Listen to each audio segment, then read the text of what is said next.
O ito malungkot, Mamo, Yun nga no? Binahagi ni nakakabahala. Miss Candy Pangilinan na siya po ay tinamaan ng shingles.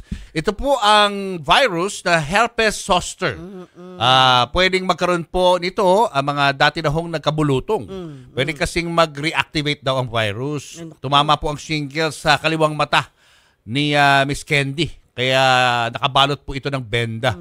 Inakala lang daw ni Candy na may eye and skin condition siya hanggang sa kinumpirma ng dermatologist na siya po ay tinamaan na ng shingles. Naka-isolate na po ngayon ang aktres dahil mas pinili niyang magstay na lamang sa bahay. Aware naman ang anak niyang si Quentin sa kanyang pinagdaraanan. At kaugnay niyan, makakasama po natin na si Dr. Michelle Barcelona Manuel, isang dermatologist. Magandang hapon po, Doc. Hi, Doc. Opo, Doc, paliwanag muna natin, no? Ano ba itong shingles? Tama ba yung sinasabi o paniniwala ng iba na ito'y chickenpox din? Isang uri ng chickenpox? Hi. Actually, ang shingles is a leftover chickenpox. Yun, leftover. Yes. Bakit hindi kinayang patayin ng vaccine ang chickenpox na yan, Doc, at may leftover pa? Well, nung mga, hindi naman kasi din sa atin regularly nagpapa-vaccine ng chickenpox, no? Lalo na nung mga unang panahon, hindi naman talaga yan part ng vaccine armamentarium. So, tapos normal lang sa atin ang magka-chickenpox. Minsan nga ang mga nanay, dinadala pa ang mga bata sa lugar na may chickenpox para magkaroon na ng chickenpox. Diba? Naging kaugalian yon sa mga probinsya noong unang panahon. So, nagkakaroon tayo ng chickenpox and ideally, yung katawan natin, kayanin matalo ang chickenpox. Okay? Mawala lahat yan sa ating pangangatawan.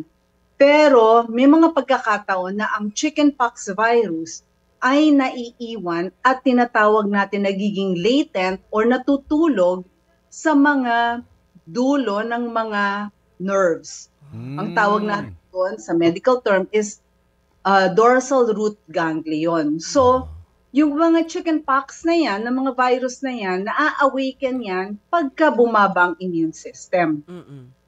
Okay? So, bigla na lang yang mag-a-appear.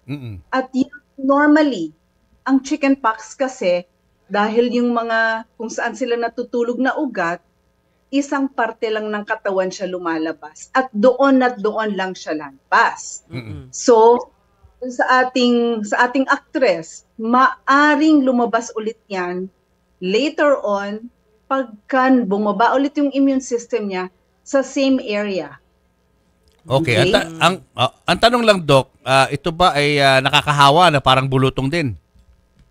Well, hindi siya parang nakakahawang bulutong. Okay? Pero ang nakakahawa siya in a way kung sakaling mahawakan yung virus. Meaning, kung nasa bandang mata niya at kinuskus niya yung mata niya at inilagay niya sa isang mata niya at kinuskus din niya yung isang mata niya, maaring lumipat. Pero very unlikely na makakahawa tayo ng tao dahil sa shingles. Okay? Ang danger niyan, especially sa kanya, ay ang chickenpox or ang shingles. Ano ang tawag natin dyan varicella zoster. Yang virus na yan, pag nasa bandang mata, very important talaga na pumunta magpakonsulta sa ophthalmologist. Kasi maaring it can cause loss of vision or nakakabulag pag tinamaan yung loob ng mata natin. Ganoon pala, no? Delikado rin, no? Oo. Delikado siya sa eye area. Oo. So, maaring kagaya ng sinabi ko, no? Kung sakaling napunta yan sa ibang parte ng katawan at doon yung kagaya sa mami ko, meron siya sa bandang pisngi. Nakita ko maliit pa lang, nagpanik na ako. Kasi kung sakaling mahawakan niya yung lugar na yon at ikuskus niya sa mata niya, maaring mapunta sa mata. Oh my. Yung pala yun. No? So, delikado yung kay Miss Candy, no? Kasi nasa mata niya mismo, dito sa may gilid, di ba? Kaya nakakatakot. Ayop na agapan para hindi mauwi sa pagkabulag. Siguro kaya tinakpan, no? Candy, I hope you're okay. Oo. Correct. Kailangan niya ngayon magpakonsulta na talaga para Oo. dyan. Ano? Opo. Ma'am, meron bang vaccine para hindi po magkaroon ng shingles ng isang tao? Meron tayong vaccine. And ang effectivity ng vaccine is more than 90%. Mm-mm. Kung Okay. maganda yung vaccine to prevent that from happening. Mm-mm. Yeah. May edad talaga tayong pinaprescribe na nagpapavaccine na. Oo. Kasi ang shingles is very painful. Masakit Oo, alam yan. namin yan, Dok. Kasi tatay ko nagka-shingles na. Masakit. Hindi mo maano yung sakit eh. Mahapding masakit na Makati. Halo-halo. Sabay-sabay. Na para kung tinutusok ng karayom. Yun, ganun. Parang Ganun buluto daw nga eh, yun. no? Oo. Parang buluto. Pero totoo ba, Doc, na hindi ka magkakaroon ng shingles if you are below 40 years old? Usually daw, 50s pataas ang nagkaka-shingles. Tama po ba yan, Doc? Totoo yan. 50 pataas. Pwedeng magkaroon ng shingles ang lower than or younger than 50. But not younger than 40. Pwede rin kahit younger pwede na. Yun. Kasi yun ang sabi sa Oo. sa report. Oo. So, pwede pa. Any age ba? I've had patients younger than 40. Wow. Especially Pero- those Oo. who are immunocompromised Oo. or yung parating nasasabak sa high stress. Oo. Pero Dok, Ayun. kapag ang senior po, especially yung mga nasa 80s na po, tinamaan ng shingles, ito po ba ay delikado sa kanilang buhay? Pwede ho ba nilang ikamatay ito? Hindi naman to say ikamatay, no? Kasi